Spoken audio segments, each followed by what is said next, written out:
Good afternoon, and thank you for tuning in today. On behalf of the University of California, San Francisco Alumni Association, the UCSF Department of Psychiatry, and the Greater Good Science Center at UC Berkeley, and the MindSight Institute, welcome to the sixth webcast of our series titled Emotional Well-Being During the COVID-19 Crisis for Healthcare Providers. This week's topic is Making Stress Work for You, Restoration through Hormetic Stressors and Wim Hof Breathing. I will now turn it over to our host, Dr. Alyssa Eppel. Thank you so much, Mario and John and the Alumni Association for sponsoring this. Welcome, everyone. We're talking about one of my favorite topics. I'm just so excited we've gotten to this moment together. And I'm going to be introducing Wim Hof to you and Dr. Ashley Mason. But first, I promised a few jokes. And so I'm going to share some slides. I'm also going to present a little bit of background on hormetic stress. This is a word we should all know because we need to harness stress for good.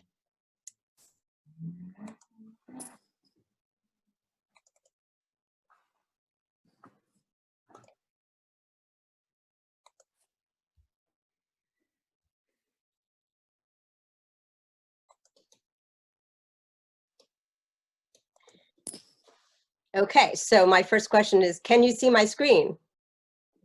Yes, I do. Okay, so it's always funny to see a different thing than other people are seeing.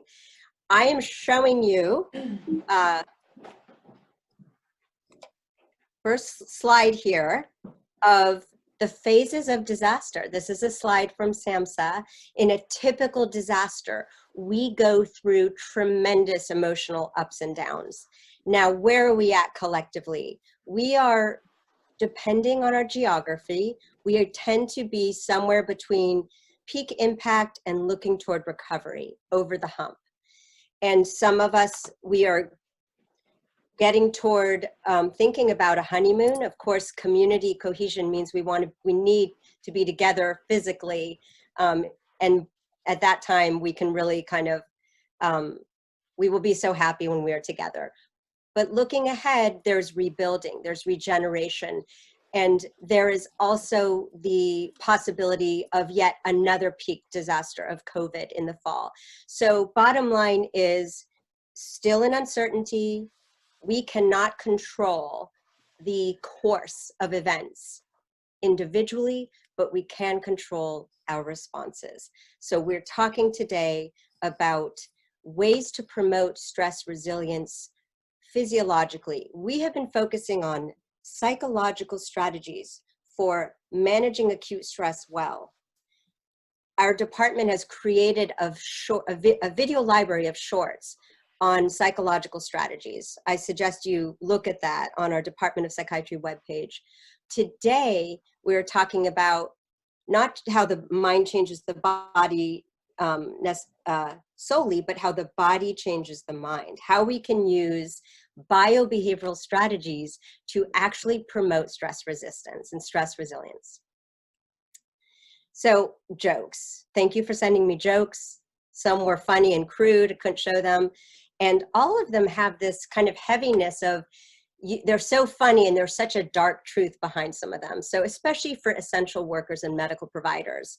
So here you might see your emotions reflected as, in Michael Scott's from The Office, laughing at coronavirus means letting yourself laugh, that's important, as well as crying, at least inside, at the reality of risk every day, of having to show up. Here's an article in the New England Journal of Medicine. I apologize for the grainy version. This is what's on the web. Use of commercial disinfectants to treat novel COVID.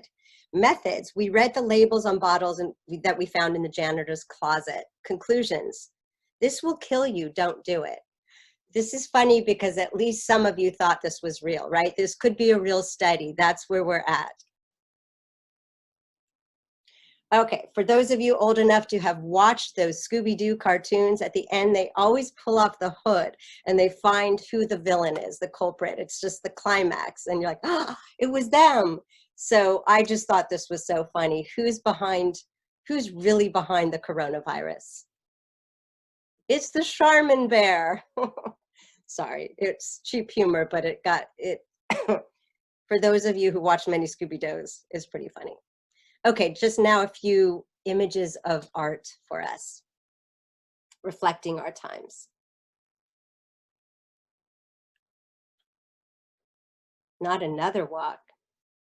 All right, I restrain from indulging myself in showing you our border collie who usually can't get enough walks, is so energetic, and is so tired of walks in this period.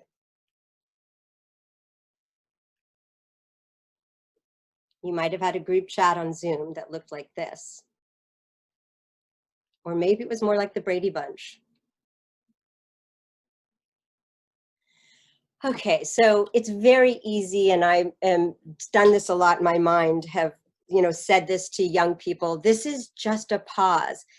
There's a break. We're in a period of putting life on hold. And it's good to remember that this is real life, that these days count a lot. This is part of our life story. This is part of our collective life story, and what we do really matters. So that's part of the kind of using this time and being fully present intentionally for how we use these days. Okay, this last joke is bringing us to our topic of the day, which is, how does stress affect us? Does it accelerate aging, or does it promote, or can we turn this to promote hormetic stress to prevent aging? You've probably seen a lot of pictures of the presidents of the United States and how they age over the 4 or 8 years in an accelerated way. And here you see beginning residency and ending residency, a bit of accelerated aging. We need to change that system.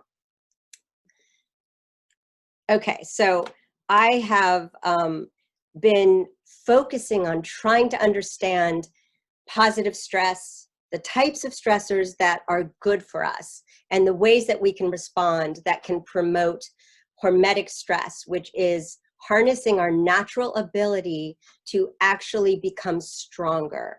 So you've heard the phrase, what doesn't kill us makes us stronger.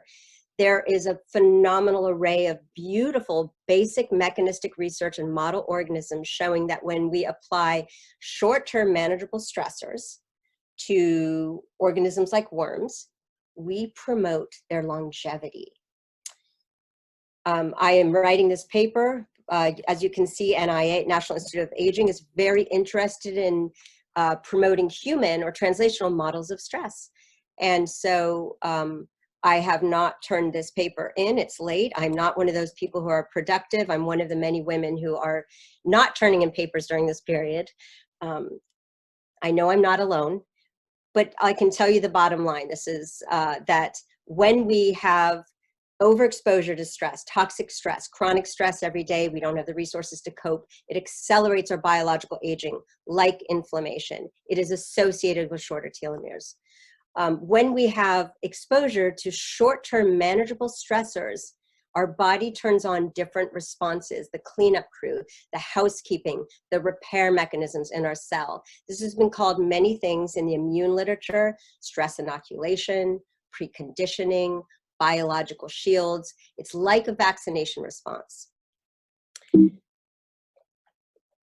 So we want to think about how can we promote positive stressors, acute short-term stressors, and respond to them with a healthy acute stress response recovery when all this great action happens, like our parasympathetic nervous system goes up, and to actually slow the rate of aging and not accelerate it. So that's the question of today. There's lots of weird things you can do to cells and organisms like UV, but what can we do for humans? What do we know of that promotes a short-term acute stress response that then promotes this recovery and house cleaning in our cells? So this is a table that shows different types of hormetic stressors. For exercise, for example, that's the one we all tend to use and know about, but that's there's more than just exercise. So exercise, especially intermittent short-term exercise, promotes hormetic stress. And we're starting to learn at the cellular level how it cleans up cells. It turns on autophagy. It increases our mitochondrial health. What I'm going to focus on for the next rest of the session is temperature stress, intermittent hot and cold versus static temperature that keeps us kind of not exercising our vascular system the whole day. And also breathing stress, intermittent hypoxia, that can actually change our levels of CO2 and oxygen rather than the chronic shallow breathing that we tend to do when we're under stress and we're not paying attention to our breath.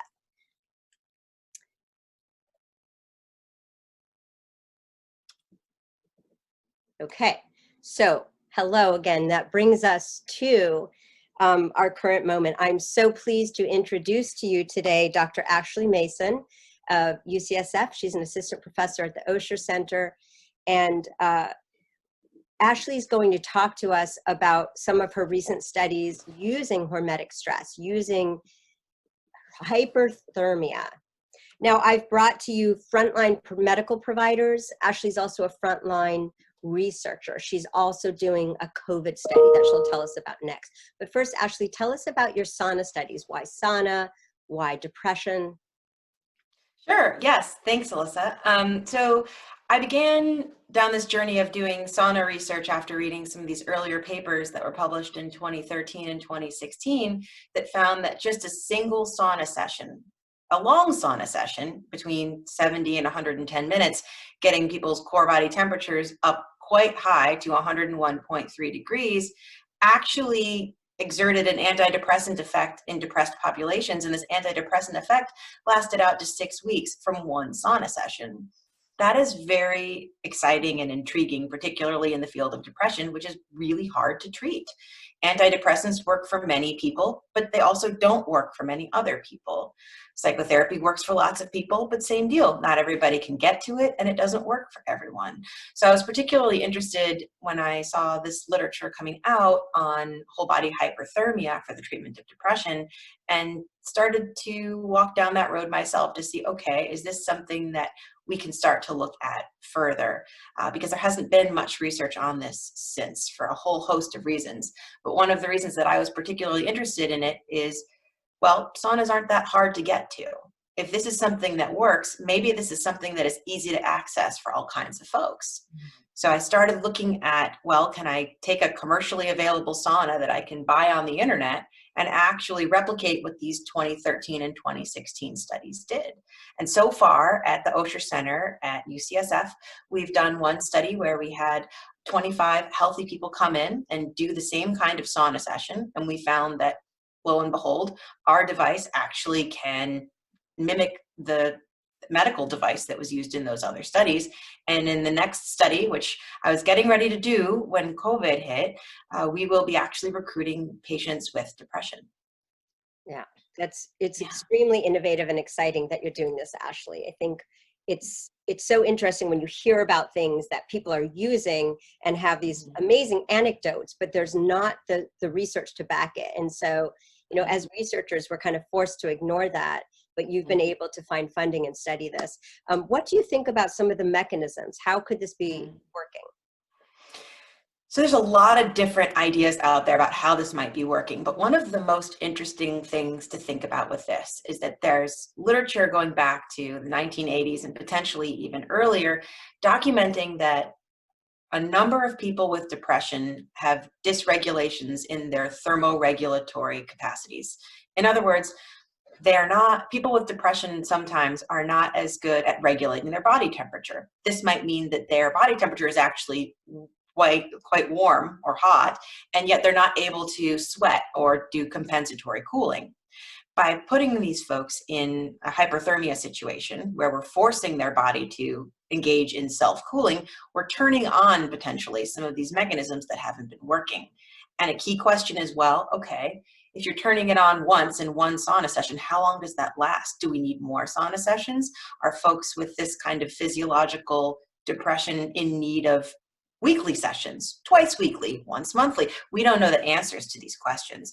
But what we're trying to do, or what I'm going to be trying to do in this next study, is actually measure people's body temperature before and after sauna sessions in an ambulatory fashion. So using a wearable ring that they can wear before the sauna sessions, after the sauna sessions, and we can actually see if we are changing their actual body temperature by putting them in these sauna sessions. And by changing, I mean making cooler.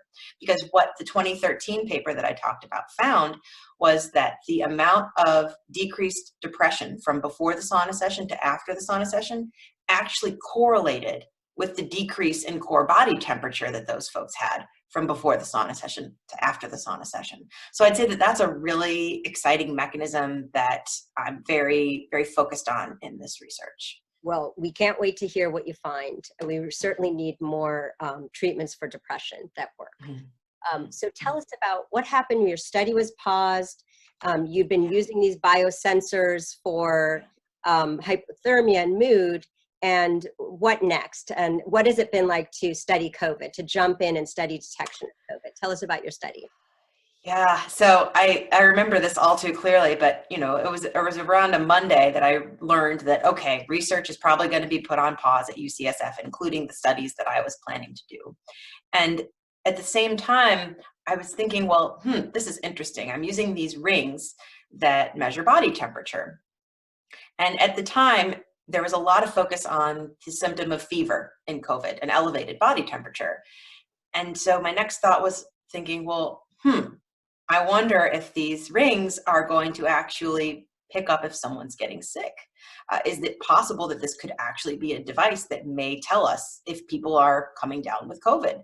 I've been wearing one of these rings for quite a while because I'm a researcher, and research is research, right? You have to know the tools that you're working with. And I'd noticed oscillations in my body temperature when I had a cold or when I'd been sick, that my ring actually was detecting aberrations in my physiologic metrics.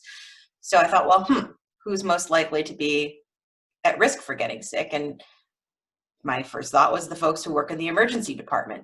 So somehow, 48 hours later, the UCSF IRB was working with me. We were getting this approved to actually get these wearable sensors to folks who work in the emergency room, nurses, physicians, phlebotomists, you name it, all the folks who work in high-risk areas in the hospitals. And following from that, we actually not only distributed these rings to healthcare workers, we invited everybody who already had one of these rings in the country and in the world to opt into the study. And so now this study actually has close to 45,000 people in it.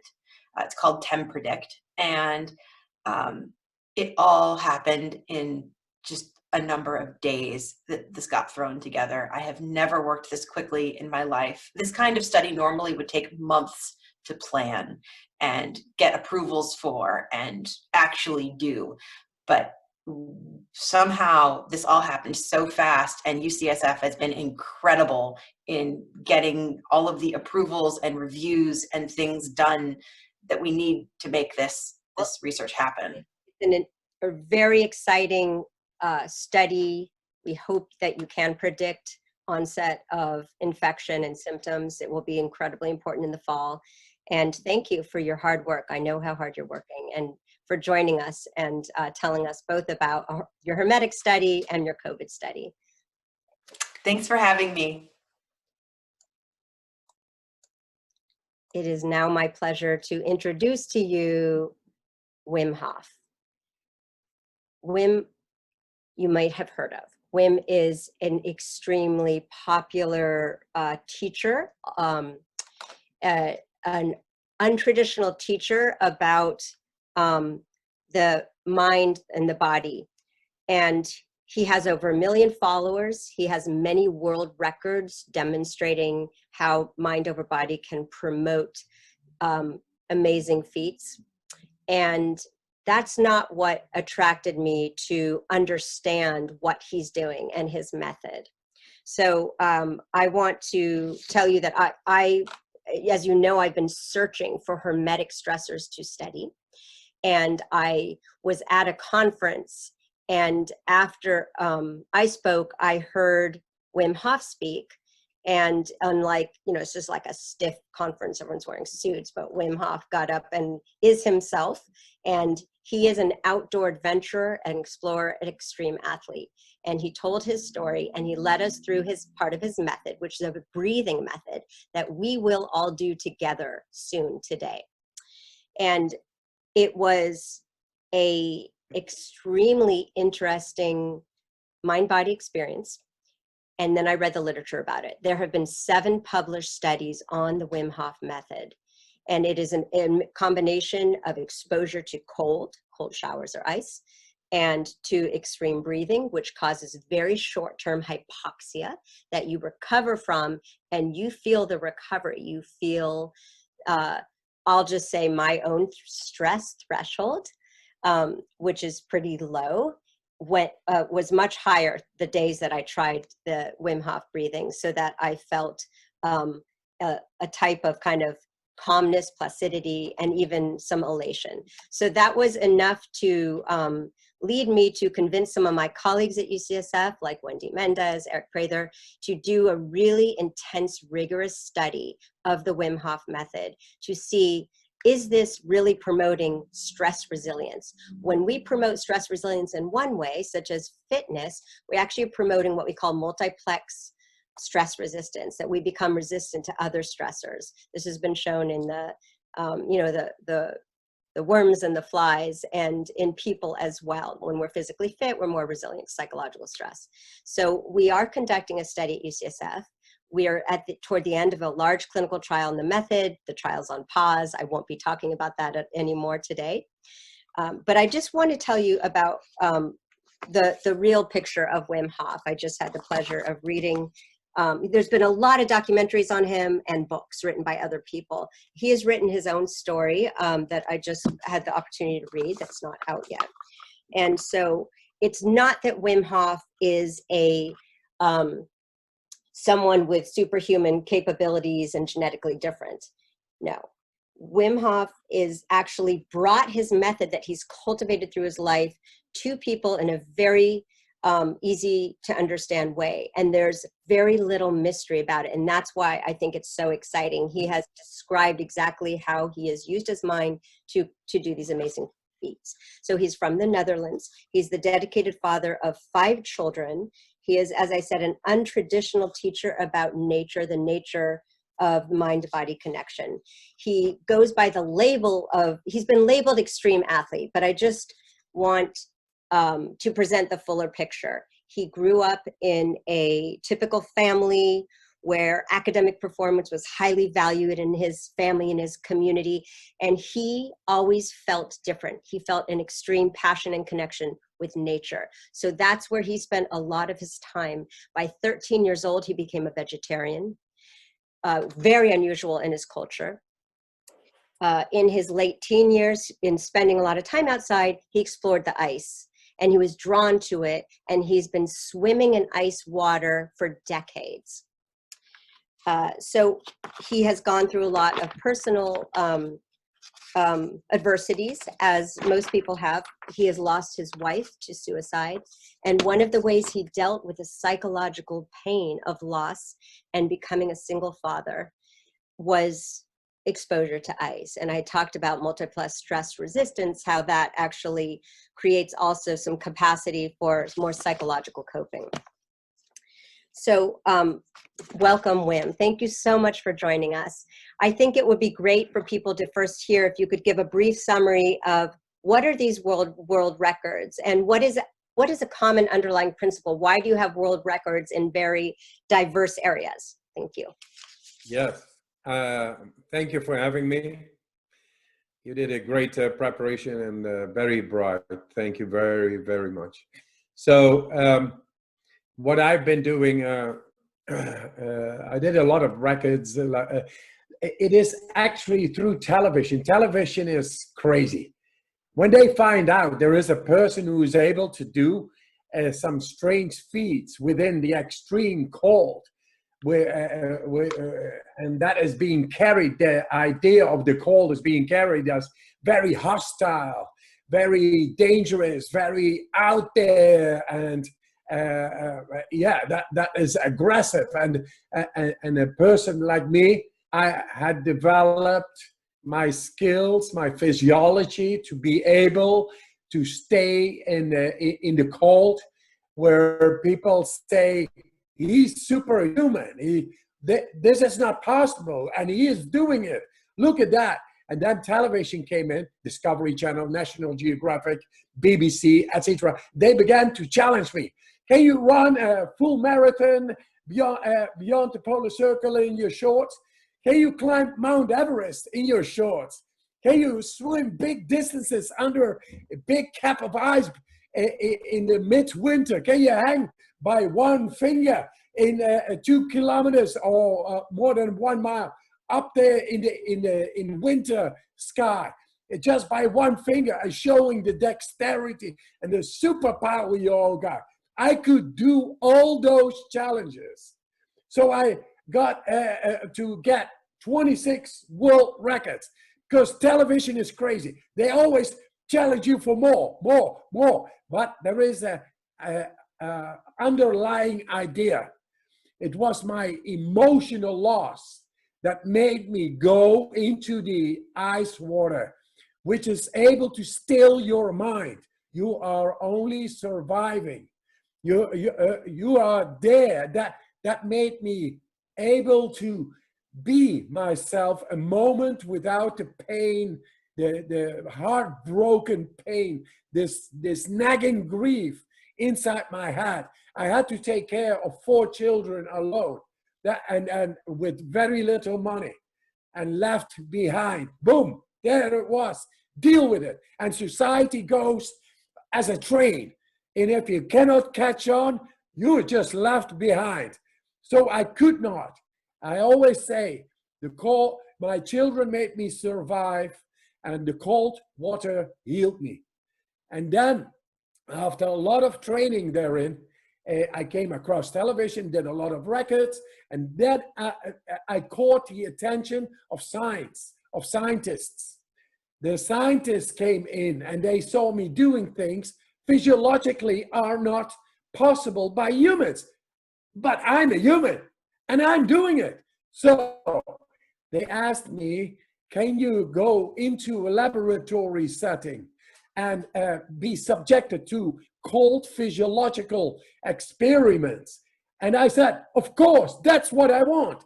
That's my underlying idea, my mission. My mission is to show that we as humans are capable of so much more than what we think.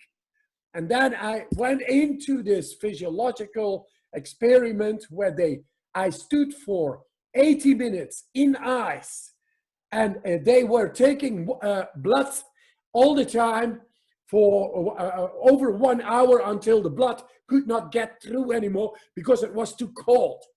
But my skin or my core body temperature remained the same. I had absolutely control within being exposed to this aggressive impact of ice water upon my skin for 80 minutes. And then they took that blood to a ex vivo, to a laboratory, and they exposed it to a endotoxemia in E. coli bacteria. And that normally makes a very aggressive reaction on the immune cells in the blood serum. In my blood serum, there was 0 reaction.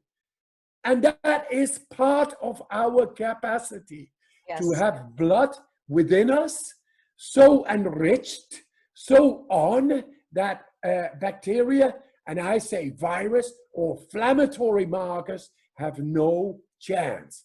And of course, this is a bold exclamation saying we can beat disease.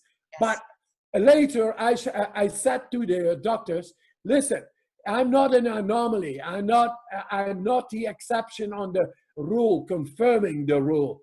I will show you. Give me a group of people, and I will take them in 4 days into a training, and they will show all. That means 100% score after thousands who could not, 100% score within 12 people to show that we are able to tap into the autonomic nervous system, into the innate immune system, deeply, effectively, being injected with the bacteria and inoculated within a quarter of an hour. And you all are doctors and physicians and nurses, and you understand what I say. That, to me, is part of my mission to bring a new perspective for our medical science, and it's most necessary now. And for that, I thank you, Alyssa, that you brought me up here. Thank you so much for telling us, many people who otherwise wouldn't know about this method. So there is a pilot study that Wim just described, published in PNAS, where healthy young men were trained for 4 days. And so Wim was injected with endotoxin, and he showed less pro-inflammatory response than other people in the exact same protocol. So then the question was, can you train people to do this? He trained 10 healthy men to do ice exposure and the breathing over 4 days. They also had the same response that Wim did, which was a less pro-inflammatory response to endotoxin. Now, what this method is doing to the immune system is potentially very interesting. And I will just say that, as I said with Ashley, when something is popular and you hear anecdotes, it doesn't take it anywhere to the mainstream world, to the medical establishment, to treatments where there's reimbursement, etc. And so Wim has focused much of his energy on collaborating with researchers to say, what is going on? Please examine this. He has I'll just say in the hundreds of thousands of numbers of people practicing this, and also reporting back anecdotes of being helped so much from pro-inflammatory diseases. The endotoxin study has been replicated in a large sample. That's a publication that will come out soon from the Radboud University in Amsterdam. A small study on ankylosing spondylitis was just published. It was just a pilot study, but it also showed that practicing the method reduced the symptoms and the CRP, the inflammation. So these are all promising clues. There's something happening here. I just heard from my own sister-in-law who's had, adult eczema most of her life, that she has found tremendous help from the method. So again, these are anecdotes, but we need to be looking at this more carefully, using hormetic stress in these ways. Wim, tell us what's happening when we're going to move to the breathing next. So tell us about how are we changing the alkalinity of our blood when we do this hypoxic breathing? Tell us briefly what's happening. What we do with this 30 deep breaths is blowing off the carbon dioxide. With that, the alkalinity in the blood will spike up. And with the spiking up, it will the person will be able to not breathe even after exhalation and hold. So retention after exhalation, 1 minute, 2 minutes, 3 minutes. That is in consecutive rounds. So we begin very soon. We will experience it because it's astounding. It's amazing what you feel. And then later we can dive more into the techniques and into the study and into the science. What happens is the alkalinity in the blood spikes so much that the adrenal axis is being activated. And that resets the body. All that is stress related, as like oxidative stress, inflammation, it beats it and it brings it down through this deep breathing, bringing up the alkalinity, then going into a retention for 1 minute, 2 minutes, 3 minutes without force. And the body is alkaline, so there is no bad chemistry going on. You feel nice, you feel great, while the oxygen level is going to drop. It's going to drop after 1.5 minutes So much that the brainstem is the reptilian brain, the primordial, the reactionary part of our brain, which is related to the opioids and the cannabinoids. It's the deepest of our systems of survival, the fight and flight. That when the oxygen saturation drops, the adrenal axis is being spiked, and then the deepest part of our brain robustly is activated. And with that, the immune system is being uplifted. Boom. Bacteria, virus, inflammation, out of here. What was so interesting in the PNAS study when they repeatedly looked at the blood changes was that so the breathing method is basically a short hyperventilation. You could huff and puff and get a real hyperventilation where you really feel it. And then you do some breath retention for as long as is comfortable, 1 minute, 2 minutes. And so you're getting rid of some CO2. It showed that there was an increase in the pH of the blood, but this spike in epinephrine, this natural spike in the stress response, the spike in epinephrine that we get from hypoxia, one of the most core stressors. I can't breathe. My body's mobilizing a big stress response. The higher the epinephrine, the better the inflammatory response later to endotoxin, the higher the anti-inflammatory response, the IL-10, and the lower the IL-6. So there's very interesting findings we want to keep looking at again and again is how are we changing pro-inflammatory response, both basal and to stressors. And we do, it does look like the acute stress response is part of the driver of this cleanup of cells. The response to cold, having some cold at the end of your showers is another way to both condition the cardiovascular system, supposedly increases norepinephrine. I'm someone who's always cold. When I get out of a cold shower, I'm actually warm for once because we're invoking the natural counter-regulatory response. So Wim, why don't you lead us through some breathing? And I'll just say that this is going to probably take about 10 or 15 minutes, and only do this if you're comfortable with it. You don't push yourself beyond what feels natural to you. Wim will lead you through it.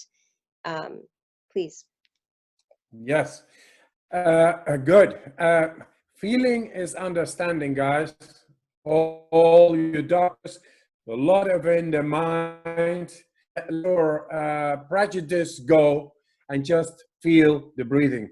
It's really amazing what you're gonna feel. It's your physiology, and find out by feeling, and then find out what's really happening. Good. Hey, let's go. Are you relaxed?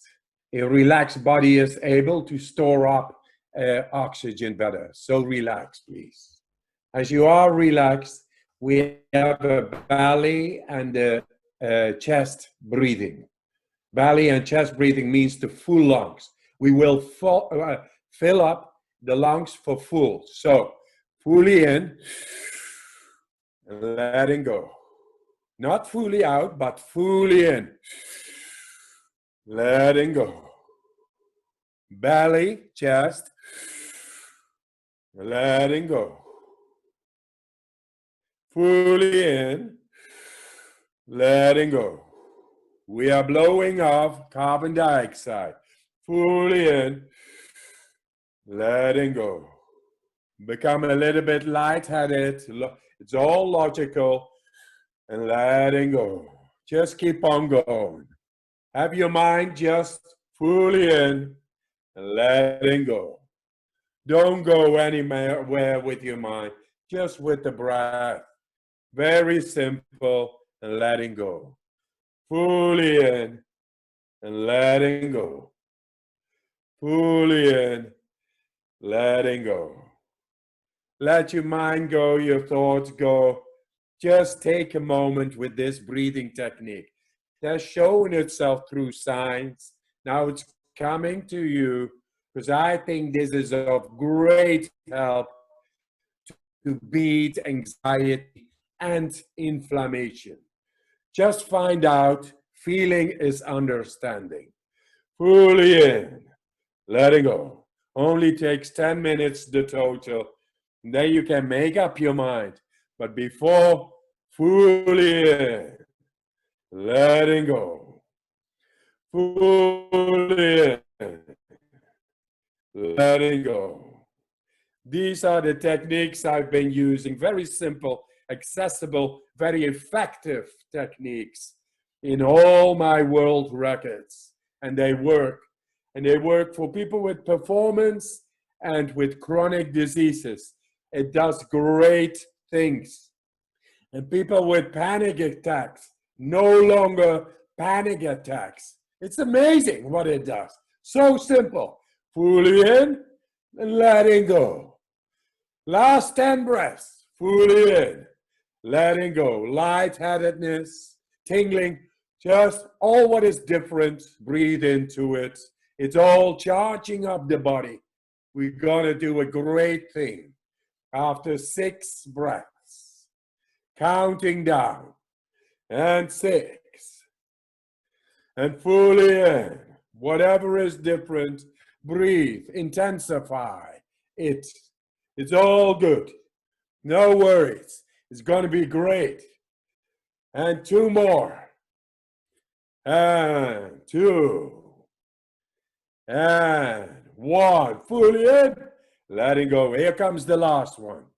Fully in. Let it go. And after the exhalation, stop. Close your mouth. No smuggling. Just be. No need for breathing. You are very alkaline. The trigger for breathing is gone. That's the carbon dioxide trigger. It's gone. We are manipulating our brain to go into the depth, into the brainstem, the fight and flight, because you are not breathing. After the exhalation, you are in full stress, yet without force, you feel no stress. You are okay. And this is the way to trigger the deep systems of the hypothalamus, the immune cells, the adrenal axis, all these deep systems. So simple, so effective. Hormetic stress, right on. Okay, 5, 4, 3, 2, 1. Fully in. And hold. Hold the breath and squeeze it to your head to bring blood flow, cerebrospinal fluid to your head, to your midbrain. 3, 2, 1. Let it go. Now we go into round number 2. In round number 2, we will go between 90 to 2 minutes. 90 seconds, 2 minutes, without air in the lungs. That is hormetic stress to the best. Here we go. Fully in. Let it go. Give yourself a chance to find out what this is all about. Letting go. Fully in. Letting go. Fully in. Letting go. All the tissue, the deep tissue, the lymphatic system is open to receive all the oxygen inside. We are going deeper in our physiology than ever before thought possible. Fully in, letting go. Fully in, letting go. Fully in, letting go. Tingling, lightheadedness, it does not matter, it's all good. Letting go. Fully in, keep on going, letting go. Fully in, letting go. Fully in, letting go. Fully in, letting go. Fully in. Just follow the breath. No minding, no thoughts. Just give yourself a chance to go very deep into our physiology, into the autonomic nervous system. thought of by science, impossible by humans to access into. And now we are doing it. You are doing it. We all are doing this. And this relates directly to a control over the immune system response. Last time, fully in, letting go. Fully in, letting go. Whatever you feel, sense is different. Breathe into that. It's good. You are the alchemist. Fully in, letting go. Fully in, letting go. Fully in, letting go. 5 more. Fully in, letting go. 4. Fully in, letting go. 3. Fully in, letting go. 2. Fully in, letting go. 1. Here comes the last one. Fully in, letting go. And stop after the exhalation. Stop. Close your mouth. Be witness. You feel a rush. You can sense a rush and even hear a tone. That's the neurology of your brain. We change the chemistry inside deeply. And in doing so, without force, we are able to extend this state of our physiology, which is affecting the chemistry deeply inside of the blood. Now the saturation of oxygen is dropping drastically inside of the blood while we are alkaline. So the carbon dioxide trigger is not there. That communicates with the depth of the brainstem, the fight and flight. Hey, there's no breath, no oxygen, adrenaline, adrenaline, while you are relaxed. And you are fighting off danger. And what is dangerous? Bacteria, emotional stress, viral stress. Any stress is danger. And it is fighting off right now because the adrenal axis is being deeply activated. It resets the body while you are in control, fully in control. This should be investigated in science to make this global, a global exercise for everybody to bring down stress, to bring down whatever is danger, to bring down inflammation of any kind. Okay, there we are. Thank you so much. 5, 4, 3, 2, 1. Fully in. Hold it. Squeeze it a little to your head. 3, 2, 1. Let it go.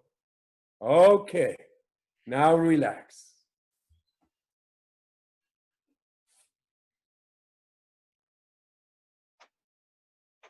Nice. You can take over, Elissa. Okay. I think the people get it because people have feelings. Yes. And that is stronger than any thought. So I could That's have, good. yes, thank you so much, Wim. I could have just referred you to his website. He has a free program for anyone who wants to try it. He has in-depth programs as well. And really, you know, there's so much to talk about of interest about hormetic stress and the hypoxia and the cold, but we wanted you to be able to try it. Now, there's a range of ways to do this. You can really huff and puff and get a lot of hyperventilation symptoms and then hold as long as you can.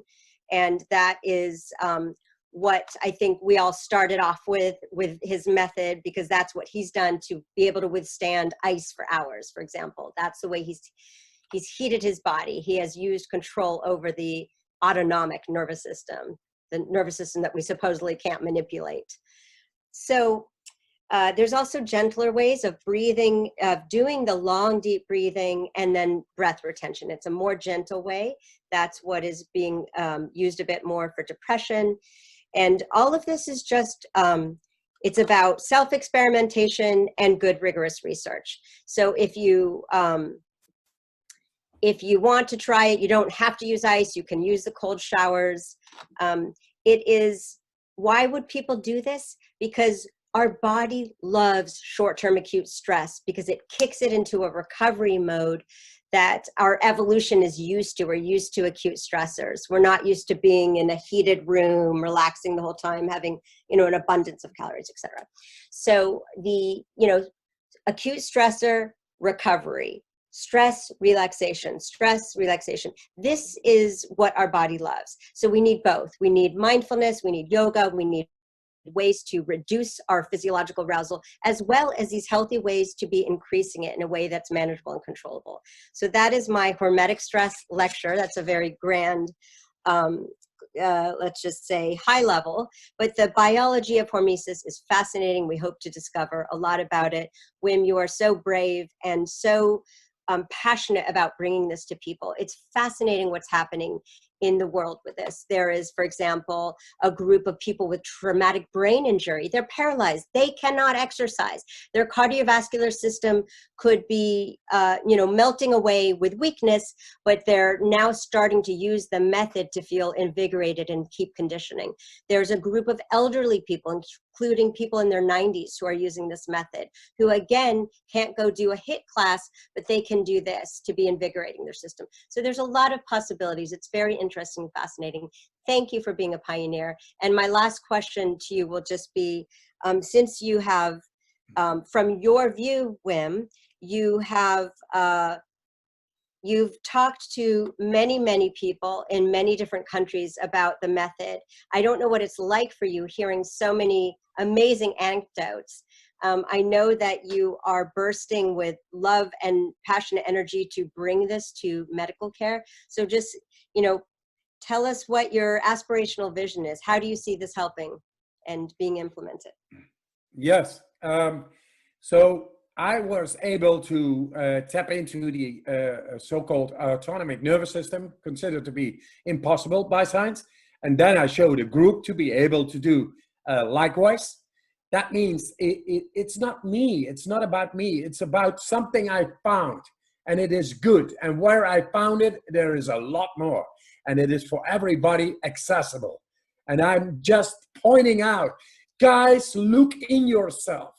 The placebo right now, according, for example, to Professor Music in Detroit University, Wayne State, Wim has found the secret of placebo. The placebo now is no longer an abstract power of our mind. No, it can be used. And I showed that in brain scans. We are going into a new era wherein we have so much more control over our mood toward disease and our happiness, strength and health. And those are related to the immune system, the hormonal system, and the energy metabolic processes in the cell. And we have shown this already in the universities, hospitals, by data. And now I want to bring it out all to the world. So I ask any scientist, prove me wrong, because it's not about me, it's about something I found, and it works for millions of people who are practicing the method.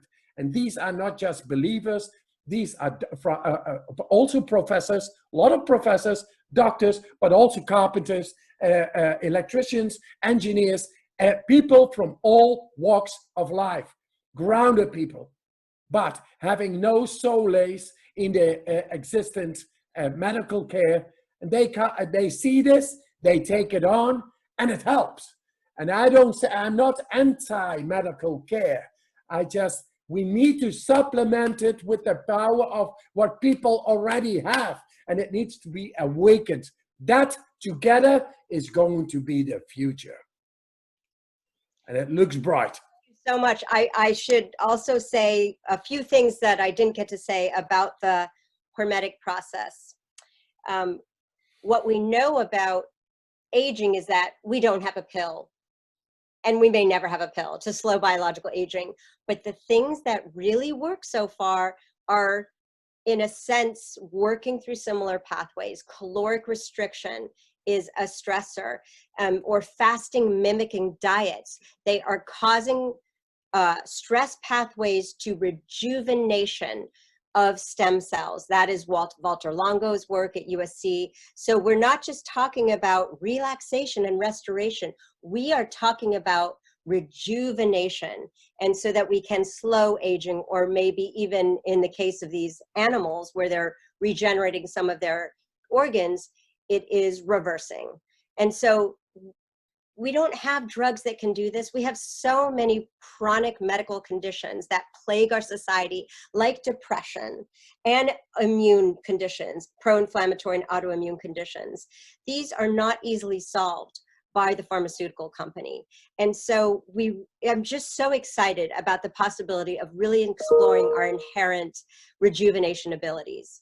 I just wanted to mention the mindset lastly, which is that what Wim has shown us in his latest book and in your classes is that there is nothing guru-like. There's no magic formula. Why can Wim Hof stay in a bucket of ice for 2 hours without permanently burning his kidneys, for example?